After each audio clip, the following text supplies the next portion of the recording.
네, 오늘 또 이렇게 복된 주일날 함께 예배할 수 있다는 게 너무나 기쁘고 행복합니다, 여러분. 여러분들도 행복하시죠? 비록 날은 너무나 무덥고 정말 언제 이 더위가 가나 싶지만 그럼에도 불구하고 하나님을 향한 그 사랑의 고백을 나누기 위해 나오신 여러분들 가운데 하나님의 말씀의 은혜가 충만하게 임하길 주님의 이름으로 간절히 축복합니다. 아멘이세요? 우리가 이제 계속해서 사도행전을 나누고 있는데요, 오늘은 몇 번째 시간일까요? 사도행전 네 번째 시간입니다. 벌써 네 번째 시간이에요. 우리 지난주 우리 사도신경을 나눴던 내용 혹시 기억하시나요? 어떤 내용들을 나눴죠? 동정녀 마리아에게 나시고, 또 본디오 빌라도에게 고난을 받으사 십자가에 못 박혀 죽으셨다. 이 예수 그리스도께서 우리를 위해서 이 땅 가운데 성육신하시고 십자가에서 죽으셨다는 사실을 우리가 믿음으로 고백했습니다. 오늘의 사도신경에서 성자 예수님에 대한 하이라이트 부분이에요. 바로 장사한 지 사흘 만에 죽은 자 가운데서 다시 살아나시고, 이 부분입니다. 또 한 곳에 더 함께 살펴볼 텐데요, 하늘에 오르사 전능하신 하나님 우편에 앉아 계시다가, 바로 이 예수 그리스도의 부활과 승천에 대한 내용입니다. 여러분, 우리 기독교 신앙에서 가장 중요한 것은요, 바로 이 부활이에요. 그래서 기독교는 부활 신앙을 가지고 있다라고 얘기할 정도로 이 부활이 우리에게 굉장히 중요한 의미를 갖습니다. 여러분들은 예수님께서 십자가에서 죽으시고 3일 만에 다시 부활하셨다는 사실을 믿으십니까? 아멘이세요?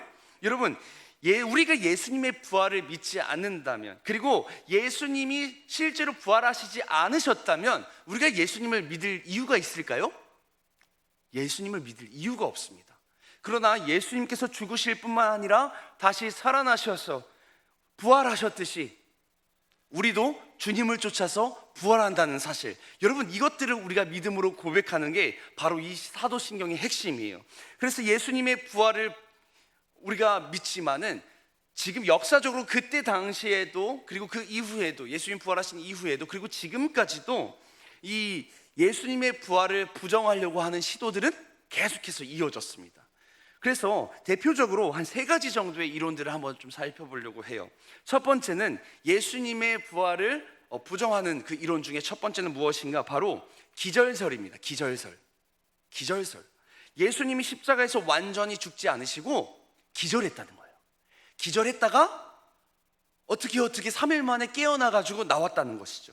그래서 제자들이 예수님이 부활을 했다고 착각했다, 이렇게 이야기를 하는 주장이에요. 그러나 이 이론은요, 설득력이 많이 떨어집니다. 왜냐하면 예수님이 십자가에서 죽으신 이후로 로마 병사가 어떤 액션을 취했습니까?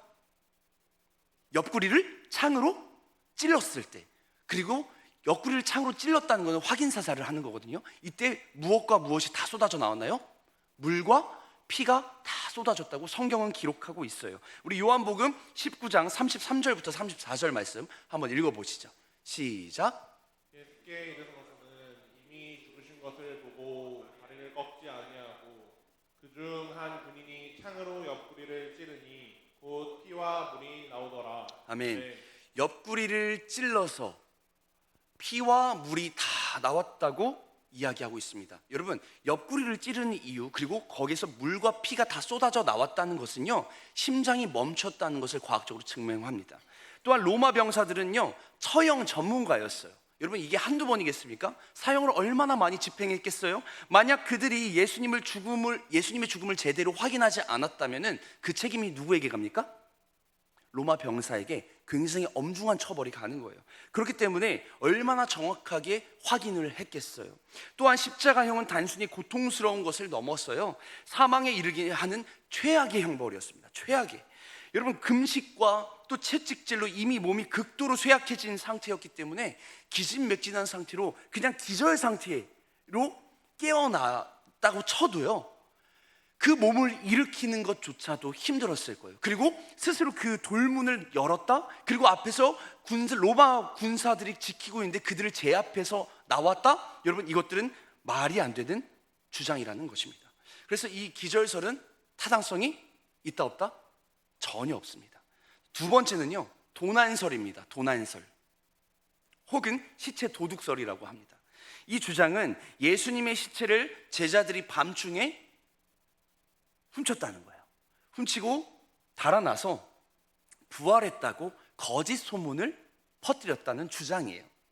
마태복음 28장에 대제사장들이 군병들에게 돈을 주어서 제자들이 예수님의 시체를 도둑질했다고 소문 퍼뜨리는 내용이 나오거든요. 우리 함께 한번 말씀을 통해서 확인해 볼까요? 한번 읽어보시죠. 시작. 그들이 장로들과 함께 모여 의논하고 군인들에게 돈을 많이 주며 이르되 너희는 말하기를 그의 제자들이 밤에 와서 우리가 잘 때에 그를 도둑질하여 갔다 하라.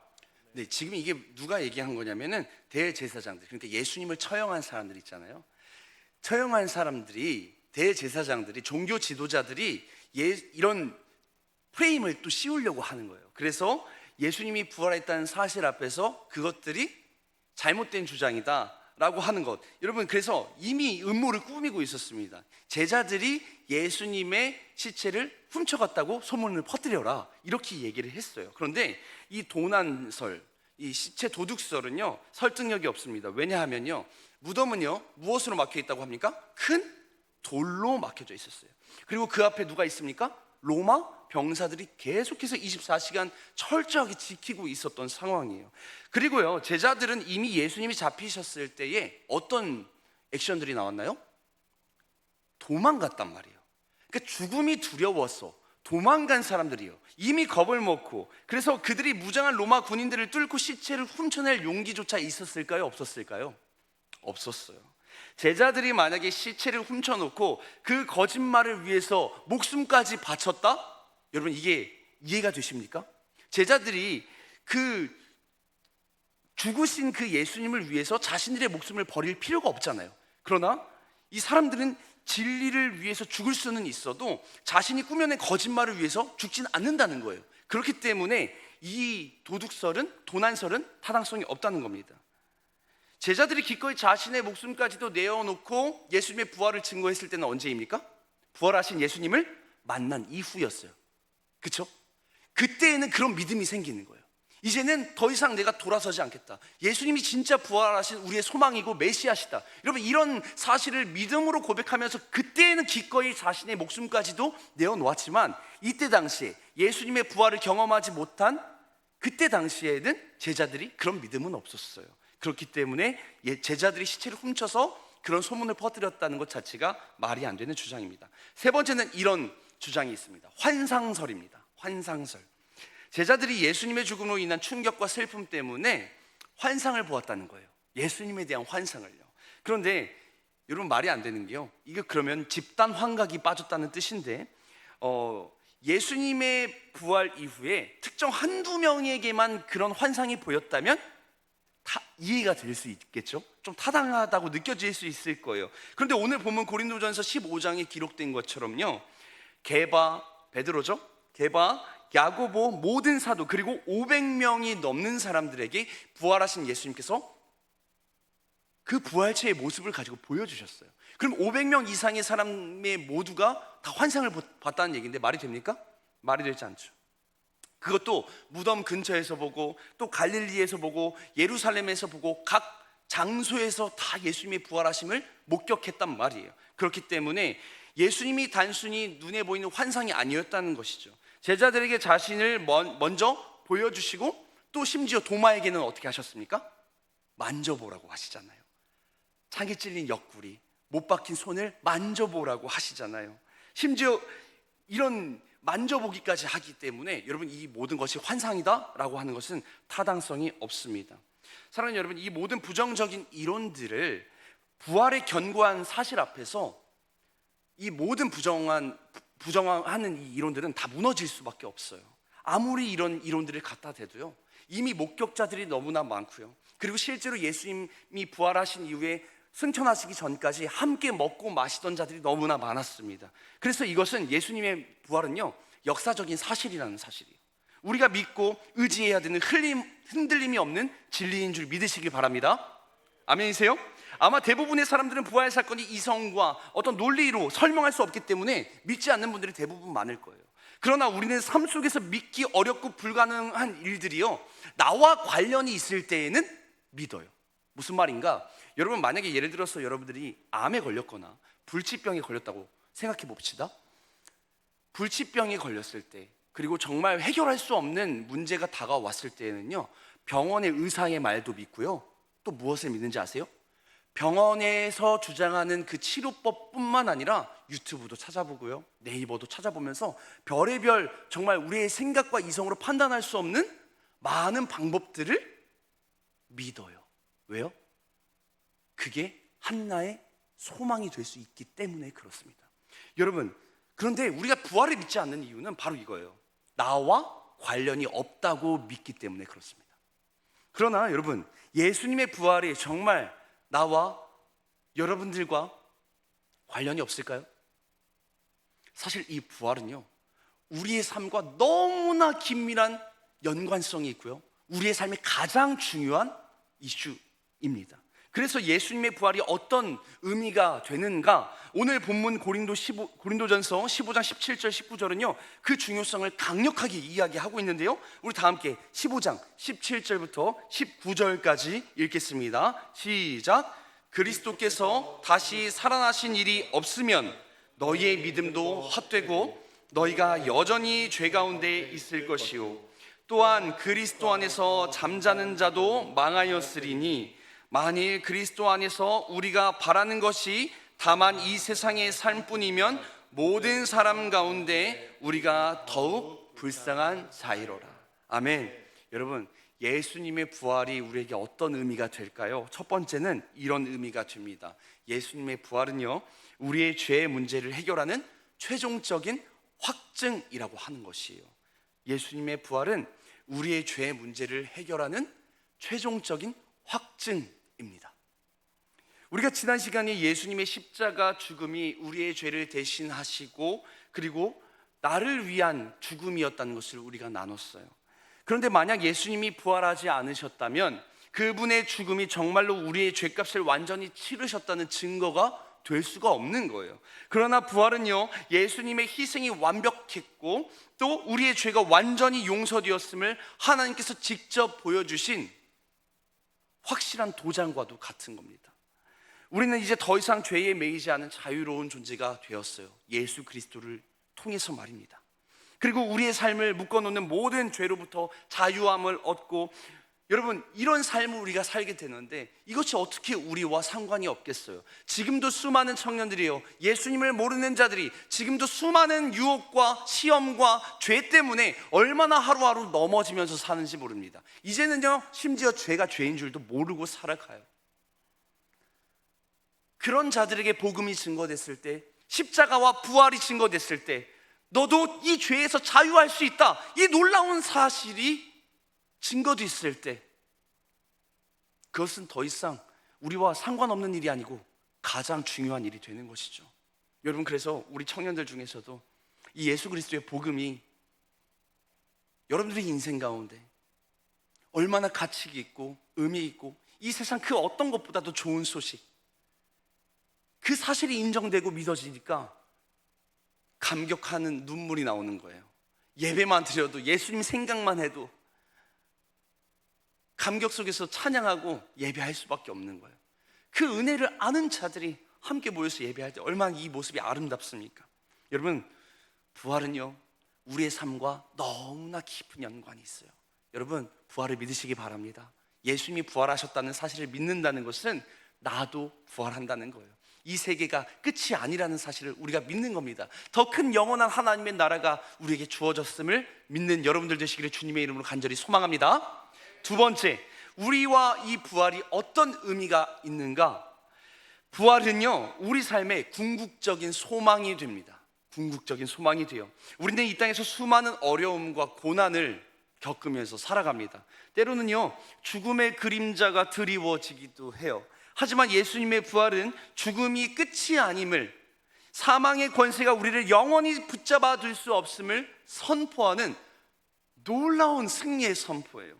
우리는 예수님처럼 부활하여 영원한 생명을 누릴 건데요, 이 소망은 우리가 슬픔과 좌절 속에서도 살아갈 희망과 위로를 우리에게 줍니다. 이 세상의 성공과 실패, 부귀와 빈곤이 우리의 최종 목적이 아님을 깨닫게 해주는 거예요. 여러분들은 얼마나 하루하루 치열하게 살아갑니까? 내가 이 세상에서 인정받기 위해서, 또 돈을 많이 벌기 위해서, 내가 좀 어떤 지위에 오르기 위해서 얼마나 아등바등 살아갑니까? 그러나 여러분, 그것이 우리의 삶의 목적이 되면 안 돼요. 그것을 통해서, 그건 수단이고 도구예요. 어떤 도구입니까? 우리가 예수 그리스도의 그 부활을 증거하기 위한 도구가 되는 거예요. 여러분, 왜 직장 다니세요? 여러분, 왜 학교 다니세요? 여러분, 왜 공부하세요? 여러분, 우리가 예수 그리스도의 부활을 증거하기 위해서, 복음을 증거하려고, 하나님의 영광을 위해서 우리가 공부하고 취업하고 삶을 살아가는 거예요. 여러분, 이 세상의 명예와 부와 만족, 여러분, 이것이 여러분의 삶의 목표가 아니고 예수 그리스도의 부활을 증거하는 것이 여러분들의 삶의 목표가 되기를 주님의 이름으로 간절히 소망합니다. 이 목표가 정확하게 세워질 때 여러분들의 직업과 여러분들이 하는 일들과 여러분의 학업들이 다 의미가 생기는 거예요. 가치가 생겨나는 거예요. 여러분, 세 번째, 이 부활이 우리에게 어떤 의미가 되는가? 이 예수 그리스도의 부활은요, 우리가 능력 있는 삶을 살아가게 하는 근거가 됩니다. 부활하신 예수님은 부활하시고 끝나지 않으셨어요. 지금도 여전히 그 부활하신 주님께서 우리와 함께 하심을 믿으시길 바랍니다. 그분이 우리와 함께 하시며 우리에게 성령을 통해 능력을 주시는 분이라는 사실을 우리가 믿는 거예요. 그래서 우리가 이 사도신경을 고백할 때 이런 믿음의 고백을 드리는 거예요. 주님이 부활하심을 믿습니다. 그리고 부활하신 주님이 나의 능력이 됨을 믿습니다. 이걸 고백하는 것이 바로 우리의 신앙입니다.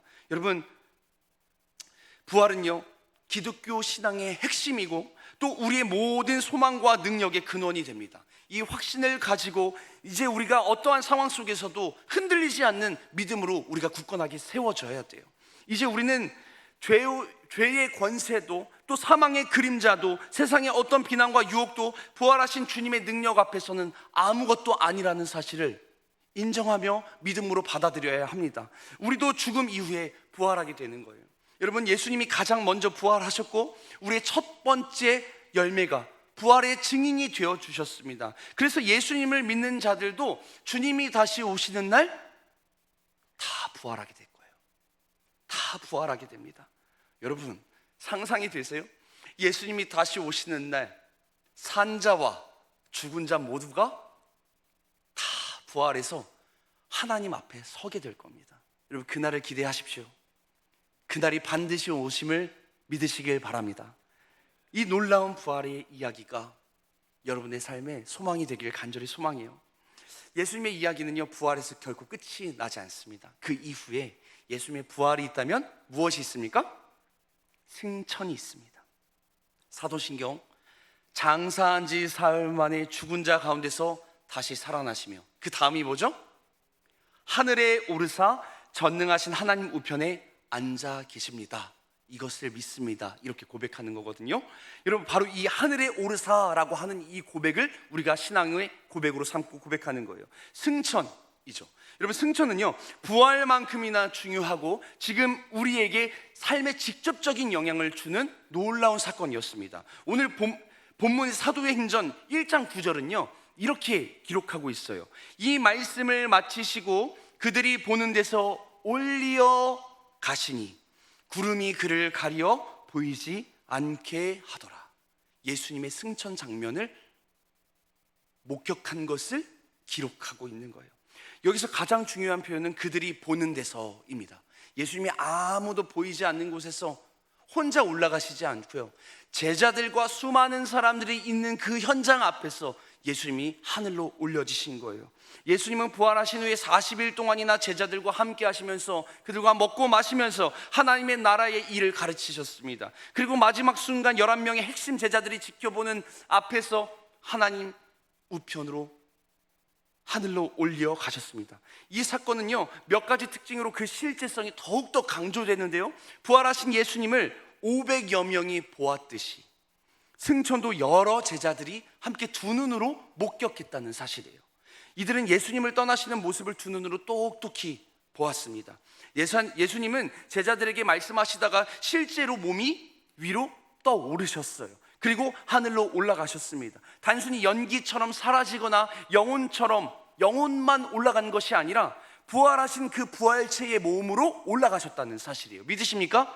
여러분, 이게 중요한 거예요. 그래서 예수님이 올라가신 후에 사도행전 10장 11절을 기록해 놨는데요, 흰옷 입은 두 사람이, 즉 천사가 제자들 곁에 나타나 이렇게 이야기하는 장면이 등장합니다.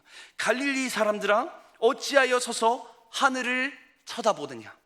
너희 가운데서 하늘로 올려지신 이 예수는 하늘로 가심을 본 그대로 오시리라 하였느니라. 아멘. 여러분, 이게 중요한 거예요. 여러분, 이 사실이 되게 중요한 이유가 무엇이냐면요, 이단들이 여기서 트릭을 써서 교묘하게 우리를 유혹합니다. 예수님이 영혼만 올라가셨다는 거예요. 그리고 예수님이 오실 때에는 오신다는 그 뜻이 그냥 영으로 오신다고 주장을 하는 이단들이 많이 있어요. 여러분, 그러나 성경은 정확하게 기록하고 있습니다.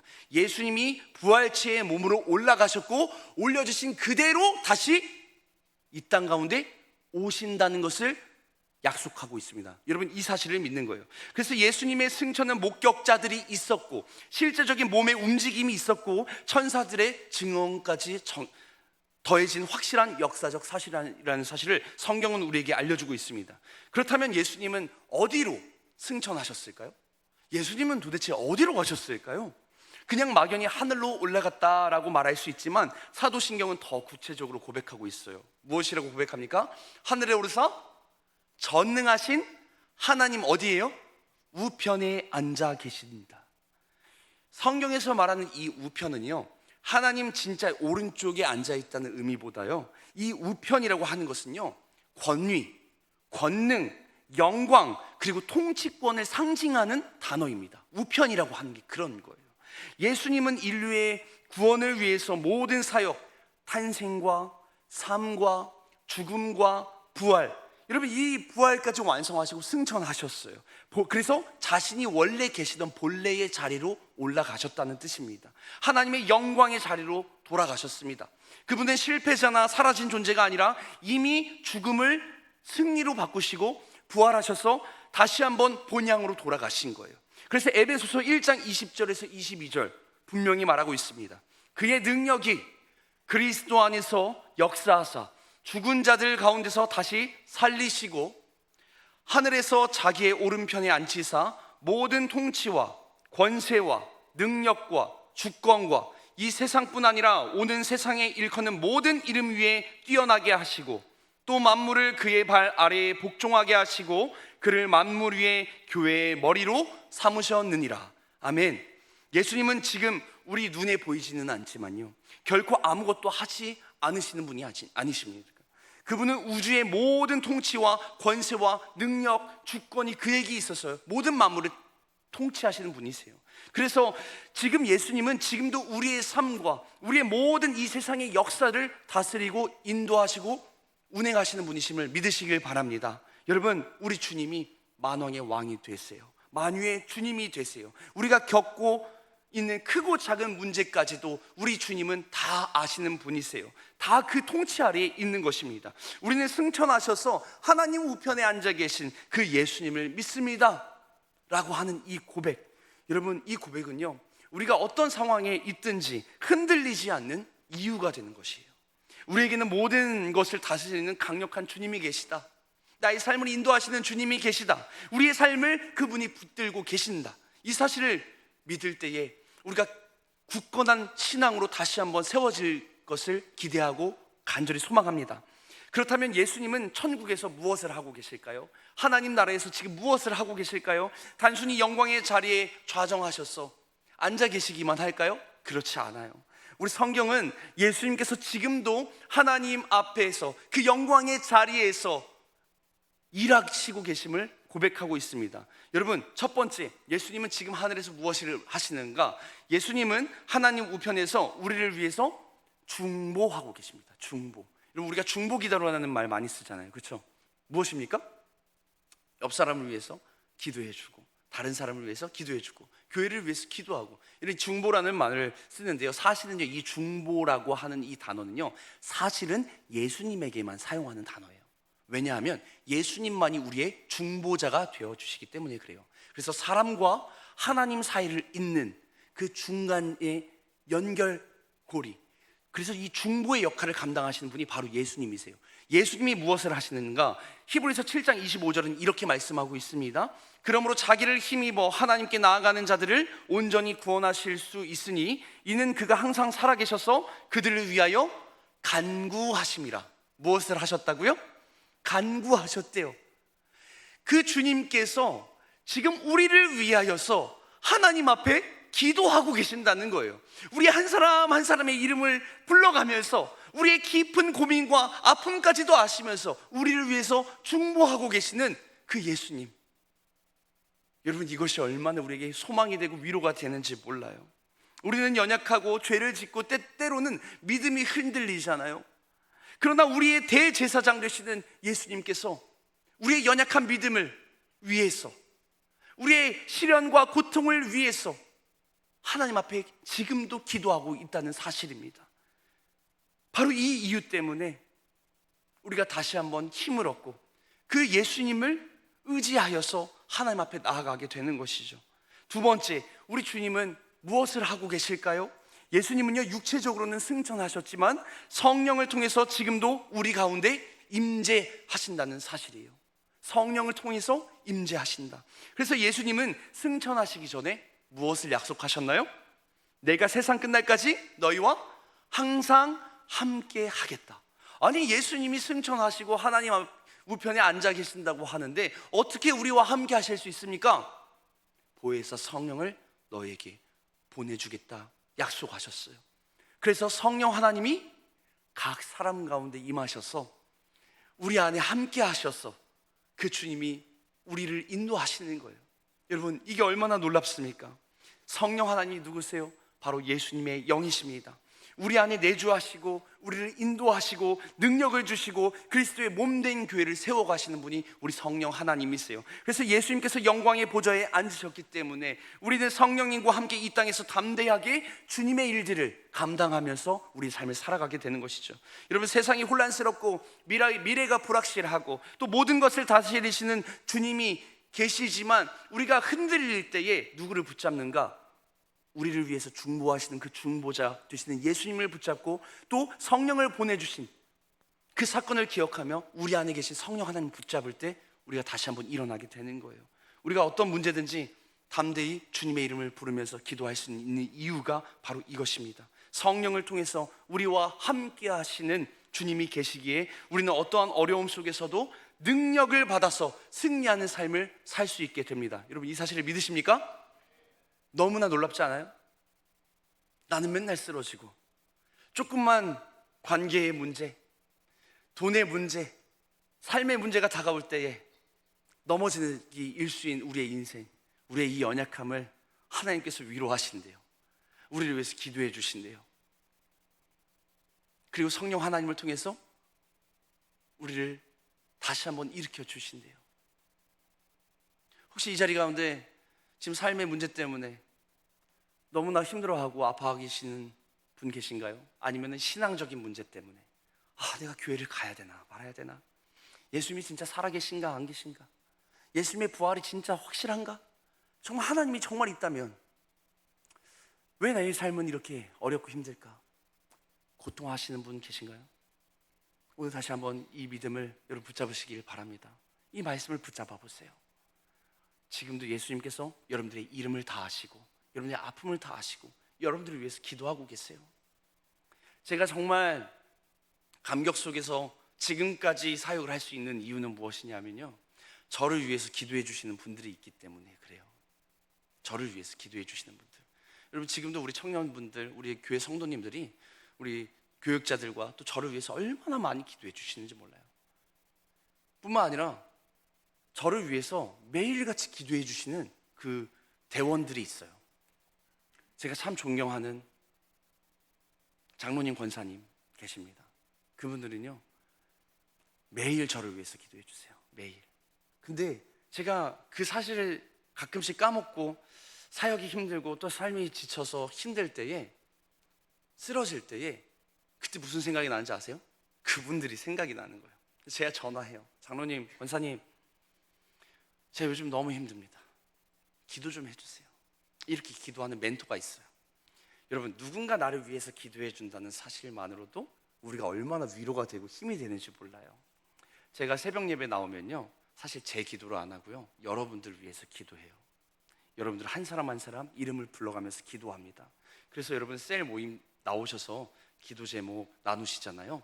그때 구체적으로 나눠주세요. 그것들이 다 저희가 보게 됩니다. 제가 보면요, 그걸 가지고 여러분들이 이름을 불러가면서 매일 기도하고 있어요. 여러분, 제가 기도하고 있고요, 우리 부장님이 기도하고 있고요, 셀 리더들이 여러분들을 위해서 기도하고 있고요, 우리 같은 동역자들이 함께 모여서 기도해주는, 여러분, 이게 아름다운 교회의 모습 아니겠습니까?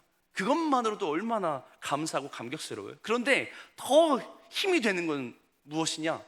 우리 예수님께서 나를 위해서 기도해 주신다는 사실이에요. 여러분, 예수님께서 우리를 위해서 기도해 주실 때는요, 제가 여러분들을 위해서 하는 것보다도 우리 예수님이 기도해 주실 때 얼마나 더 자세하게, 구체적으로, 간절한 마음으로 기도하겠어요. 여러분, 오늘 이 시간 우리 중보자 되시는 주님, 우리의 위로자 되시는 그 주님을 믿음으로 고백하면서, 주님이 부활하신 분이십니다. 주님이 승천하셨고 나를 위해서 지금까지도 기도하시는 분이심을 내가 믿습니다. 주님, 내가 그 주님을 의지해서 다시 한번 일어나길 원하오니 나와 함께하여 주시옵소서. 이렇게 기도하는 시간이 되기를 주님의 이름으로 간절히 축복합니다. 말씀을 정리하겠습니다. 우리가 믿는 신앙의 고백은요, 예수님의 부활과 승천을 믿는 신앙이에요. 예수님이 십자가에서 죽으시고 3일 만에 다시 부활하셨다는 사실을 믿음으로 고백하는 것, 이것이 사도신경의 고백입니다. 또한 주님께서 부활하셨듯이 나도 이 세상이 끝난 이후에 다시 부활할 것임을 믿음으로 고백하는 거예요. 이 세상이 끝나고 영원한 하나님의 나라 천국이 있습니다. 여러분, 정말 있어요. 사실이에요. 예수님의 십자가와 부활을 믿음으로 구원받고 우리 모두가 하나님 나라에서 영원히 살아가는 축복을 누리는 저와 여러분들 되시기를 주님의 이름으로 간절히 축복합니다. 또한 우리가 믿는 신앙의 고백은 부활하신 예수님이 하늘로 승천하셨다는 것을 믿는 거예요. 영원한 하나님 나라, 원래 계셨던 곳으로 돌아가셨다는 사실을 믿는 겁니다. 뿐만 아니라 예수님이 그곳에서 가만히 계시는 것이 아니고 지금도 우리를 위해서 기도해 주시고 중보자 되셔서 우리의 아픔과 깊은 상처까지 아시는 그 주님께서 우리를 위해서 기도하고 있다는 사실을 믿는 겁니다. 뿐만 아니라 성령을 우리에게 보내주셔서 지금도 여전히 여러분들의 삶을 인도하시고 이끄신다는 사실을 우리가 믿음으로 고백하는 거예요. 여러분, 이런 고백, 정말 이런 믿음이 없어서 힘든 분들 계신가요? 오늘 이 믿음을 달라고 기도하시길 바랍니다. 이제 찬양팀 함께 나오시고 우리가 함께 기도하며 나아가기 원해요. 우리가 함께 기도할 때에 예수님께서 여러분들이 각자의 상처와 아픔들 다 아시고 또 어려운 상황과 문제를 다 알고 기도하신다는 사실을 믿으시길 바랍니다. 또한 그 사실이 믿어져서 정말 예수님의 부활과 그 성천의 믿음을 가지고 내가 이 세상을 살아가길 원합니다, 고백하는 시간 되길 원합니다. 우리 함께 찬양하며 기도하겠습니다.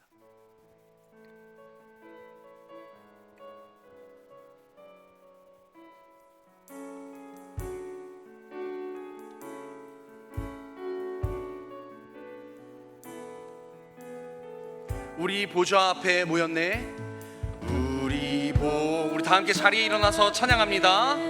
모였네. 함께 주를 찬양하며, 함께 주를 찬양하며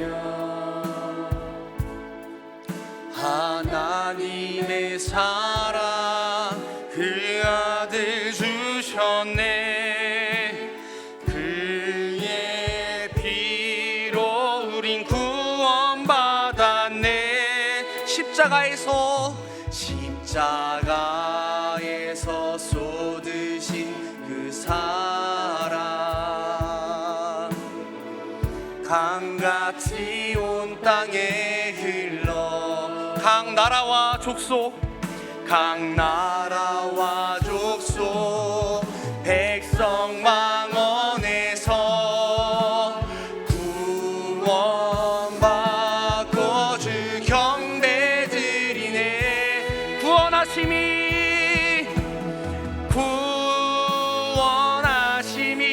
보좌에 앉으신 우리 하나님과 어린 양께 있도록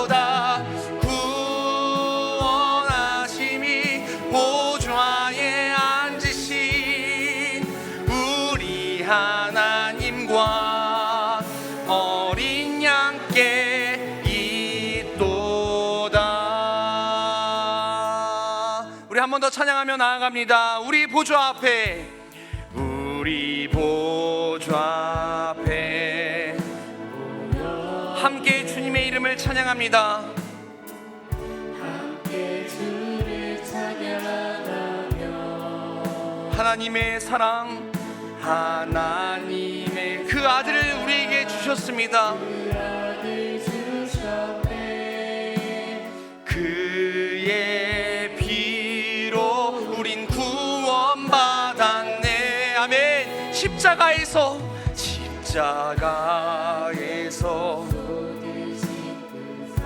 그 사랑이 오늘 이 시간 우리 마음 가운데 주님 임하기를 원합니다. 각 나라와 족속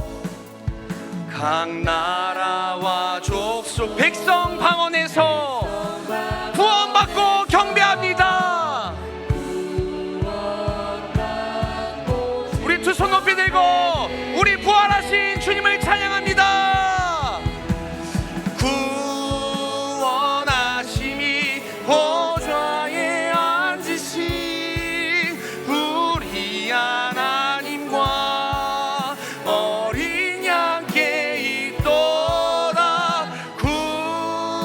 구원하심이 보좌에 앉으신 우리 하나님과 어린 양께 있도. 구원하심이 보좌에 앉으신, 구원하심이 보좌에 앉으신 우리 하나님과 어린 양께 있도다. 구원하심이 보좌에 앉으신 우리 하나님과 어린 양께. 우리 말씀을 생각하며 우리 말씀을 가지고 붙들며 나아갑니다. 우리 주여 한번 부르시고 기도하겠습니다. 주여, 하나님 아버지, 오늘 이 시간 보좌에 앉으신 주님을 찬송하며 나아갑니다. 하나님, 부활하신 주님을 내가 믿기 원합니다. 주님 부활하실 뿐만 아니라 승천하셔서 하나님 우리의 삶을 다스리시고 우리를 위하여 중보하고 계신 그 예수 그리스도의 한량없으신 주님 그 사랑을 우리가 믿길 원합니다. 믿음이 없는 자들에게 믿음을 허락하여 주시옵소서. 오늘 이 시간 성령 하나님 각자의 마음속에 임하여 주시고 충만케 하여 주셔서 주님 사라진 그 복음의 감격이, 사라진 그 구원의 감격이 다시 한번 불일 듯 일어나길 소망합니다.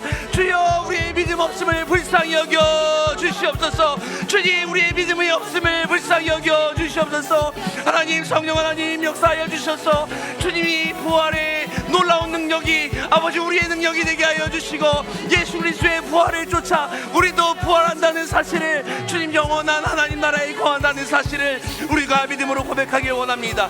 주여, 주여 역사하여 주시옵소서. 하나님 아버지, 이 말씀이 나의 말씀이 되기 원합니다. 주여, 이 말씀이 우리의 말씀이 되기 원합니다. 주여, 이 고백이 우리 청년부의 고백이 되길 원합니다. 하나님, 지금도 역사하여 주셔서 주님 지금도 살아계셔서 하나님 우편에서 주님 우리를 통치하시는 그 주님을 믿습니다. 하나님, 주님의 통치를 우리가 경험하며 하나님의 나라를 경험하며 주님 그렇게 살아가고 싶습니다. 주여, 우리에게 믿음을 허락하여 주시옵소서. 주님 믿습니다. 우리 한 번 더 기도하길 원합니다. 우리 주님께서는요 지금도 여러분들의 깊은 마음을 돌아보시고 그 아픈 마음까지 세세하게 살펴보시면서 우리 하나님께 기도하고 계십니다. 여러분, 이 사실 믿으십니까? 여러분, 뿐만 아니라 성령 하나님을 보내주셔서 우리의 각 사람 마음 가운데 임하셔서 우리의 삶을 인도하시고 통치하시는 그 여호와 하나님이신 줄 믿으시길 바랍니다. 우리가 이 사실을 고백할 때에, 믿음으로 고백할 때에 우리의 흩어진 삶이 다시 한번 모이고 우리를 묶고 있는 모든 것들이 풀어지는 역사가 일어날 줄 믿습니다. 여러분, 이 예수 그리스도의 이름을 신뢰하십시오. 이 예수 그리스도의 이름에 능력이 있습니다. 그 이름을 우리가 힘입어서 하나님 앞에 기도하며 간절히 간구할 때에 하나님께서 우리의 기도를 들으시고 우리 삶을 통치하실 것을 믿습니다. 뿐만 아니라 여러분, 믿음이 연약한 자들 있으십니까? 나뿐만 아니라 내 주변에 이 부활 신앙이 없고 하나님의 살아계심과 예수 그리스도의 부활하심이 믿어지지 않는 지체들이 있습니까? 그들을 위해서 기도해 주시기 바랍니다. 그들의 영혼이 다시 한번 살아나게 하여 주시옵소서. 그들에게 믿음을 허락하여 주시고 예수 그리스도의 십자가와 부활이 믿어지는, 그래서 구원의 이 감격 속에 우리가 모두가 함께 참여하여 하나님을 영화롭게 하고 하나님께 예배하는 우리 모든 지체들 되게 해달라고, 여러분 우리 주여 한번 부르시고 우리 개인과 우리 주변 사람들을 위하여 우리 함께 믿음으로 고백하며 기도합시다. 주여, 하나님 아버지여, 주님 아버지, 오늘 이 시간 주님 말씀을 믿으며 주님 앞에 나아갑니다. 하나님, 지금도 우리를 위하여 친히 중보하고 계시는 예수 그리스도 아버지, 그분을 우리가 믿습니다. 하나님, 우리의 각자의 삶을 주님 살피시고 우리의 깊은 마음에 주님 연약함까지도 주님 돌아보시면서 하나님 앞에 기도하고 계시니 아버지, 우리가 위로가 되고 힘이 됩니다. 이 사실이 믿어지게 하여 주시고 하나님만이 주님 우리의 참된 자유와 주님 안식을 주시는 평강의 주님이심을 우리가 믿음으로 고백하고 싶습니다. 주여, 우리의 삶을 읊고 있는 것들이 너무나 많습니다. 미래에 대한 불확실함과 주님 가정의 문제와 주여 주님 경제적인 문제와 인간관계의 문제와 취업의 문제와 학업의 문제와 건강의 문제와 주님 죄악의 문제들을 많이 가지고 있습니다. 오늘 시간 각자의 기도 제목들 주님 제목마다 주님 응답하여 주시고 주님 우리를 위하여 친히 간구하시는 주님을 의지하며 나아가오니 우리를 묶고 있는 모든 악한 영들 떠나가게 하여 주시옵소서. 예수 그리스도의 이름의 능력으로 명하노니 악한 영들아 떠나갈지어다, 떠나갈지어다. 주님, 우리가 예수 그리스도의 이름의 능력을 선포하며 믿음으로 주님 고백합니다. 하나님 응답하여 주시고 아버지, 다시 한번 회복의 역사가 일어나는 시간 될 수 있도록 주여 축복하여 주시옵소서. 아버지, 우리 주변에 아직도 믿음이 없고 주님 이 신앙적인 부분들 때문에 믿음이 없어서 괴로워하는 자들 주님이 있다면 주님 친히 찾아가 주셔서 저들이 믿음을 다시 한번 갖게 하여 주시옵소서. 예수 그리스도의 십자가와 부활이 나와 상관 있는 일이 되게 하여 주시옵소서. 그들의 생각과 마음을 지켜주시고 아버지, 저들의 마음을 주장하여 주셔서 예수 그리스도의 복음이 그들이 천국의 소망이 되고 주님 삶의 주님 목적이 되는 아버지, 그런 귀한 시간 될 수 있도록 주여, 거룩하신 주님, 우리가 예수님의 십자가와 부활과 그 승천을 믿는다고 고백하였습니다. 주님은 죽으실 뿐만 아니라 3일 만에 다시 살아나셔서 우리의 첫 번째 소망, 첫 열매가 되어 주심을 우리가 믿습니다. 하나님, 예수 그리스도의 그 부활이 우리에게 어떤 의미가 되는지 우리가 기억하게 하여 주시고 주님의 부활이 우리에게 소망이 되고 주님이 부활하셨기 때문에 우리도 주님을 믿기에 주님을 따라서 우리도 부활하게 될 줄 믿습니다. 이 사실이 우리가 믿어지게 하여 주시고 이 세상 끝나는 날, 그리고 주님이 다시 오는 그날 모든 이들이 다 보게 될 것입니다. 예수 그리스도의 부활을 믿는 자들, 천국 소망을 가지고 살았던 자들이 주님 앞에서 감격 속에 눈물을 흘리며 주님의 품에 안기는 그날을 우리가 기대합니다. 주여, 이 부활 소망을 우리에게 허락해 주셨사오니 잊지 않게 하여 주시고 이 믿음으로 우리가 승리하며 살아갈 수 있도록 도와주시옵소서. 뿐만 아니라 주님 승천하셔서 하나님 우편에서 주님 그 통치와 권세와 영광 가지고 우리의 이름 하나하나 불러주시면서 우리를 위해서 기도해 주시니 너무나 감사합니다. 하나님, 그 사실을 우리가 믿음으로 고백하게 하시고 우리를 위해서 친히 성령을 보내주셔서 성령 하나님이 우리 안에 함께 하시기에 우리가 주님과 함께하는 이 천국을 누리며 살아가는 줄 믿습니다. 하나님, 더욱더 이 천국과 아버지 이 땅 가운데서 주님과 함께 동행하는 삶을 누리는 축복된 삶 살 수 있도록 도와주시고 언제나 우리가 힘들고 외롭고 지칠 때마다 이 사실을 기억하며 주님 앞에 기도할 수 있는 지혜를 허락하여 주시옵소서. 믿음 없는 자들에게 믿음을 허락하여 주시고 주님, 정말 주님 앞에 다시 한번 세워져야 될 자들이 이 말씀을 통하여서 세워지는 역사가 있게 하여 주시옵소서. 우리 청년부가 부활신앙을 가지고 다시 한번 주님 앞에 온전함으로 예배하는 그날이 오길 간절히 소망합니다. 주여, 우리를 붙잡으시고 우리 청년부가 이 부활신앙으로 부흥될 수 있도록 은혜 베풀어 주시옵소서. 주님께서 함께 하실 것을 믿사오며 거룩하신 예수님의 이름으로 감사하며 기도드립니다. 아멘. 주기도문으로 예배 마치겠습니다. 하늘에 계신 우리 아버지여, 이름이 거룩히 여김을 받으시오며 나라의 임하옵시며 뜻이 하늘에서 이루어진 것 같이 땅에서도 이루어지이다. 오늘날 우리에게 일용할 양식을 주옵시고 우리가 우리에게 죄 지은 자를 사하여 준 것 같이 우리 죄를 사하여 주옵시고 우리를 시험에 들게 하지 마옵시고 다만 악에서 구하옵소서. 대개 나라와 권세와 영광이 아버지께 영원히 있사옵나이다. 아멘.